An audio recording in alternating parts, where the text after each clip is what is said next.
ପିଲାମାନେ ଆଜି ଗୋଟେ ଖେଳ ଖେଳିବା ହେଲା।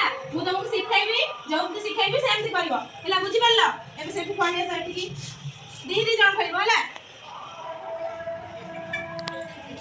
ବନାଅ, ଏପଟୁ ବନାଅ। ମୁଁ ଯେମିତି କହିବି ଏପଟୁ ବନାଅ। ଏପଟେ ଜଣେ ଠିଆ ହବ, ସେପଟେ ଜଣେ ଠିଆ ହବ ହେଲା। ଏପଟେ ଜଣେ ଏଠି ଦୌଡ଼ିକି ଯିବ, ଏଇଟାକୁ ଆଣି ଏଠି ଥୋଇବ। ଏପଟୁ ଦୌଡ଼ିକି ଯିବ, ଏଇଟାକୁ ଆଣି ଏଠି ଥୋଇବ ହେଲା। ପୁଣି ସେପଟେ ଯିଏ ଠିଆ ହେଇଥିବ ସେ ବି ସେମିତି କରିବ। ତାପରେ ପୁଣି ଆଉ ଥରେ ଦୌଡ଼ିକି ଯିବ, ଏଠିକି ଆଣିକି ଥୋଇବ। ପୁଣି ଏପଟରେ ଯିବ, ଏଠିକି ଆଣିକି ଥୋଇବ। ପୁଣି ଏପଟରେ ଆସିକି ଏଠି ଥୋଇଦେବ। ଯିଏ ଆଗେ ଦିଟାକୁ ଥୋଇଦେବ ସିଏ ହବ ୱିନ୍। ବୁଝିପାରିଲ? ଏବେ ଖେଳ ବୁଝିପାରିଲ ସମସ୍ତେ? ଦି ଜଣ ସମାନ କରିବ ହେଲା।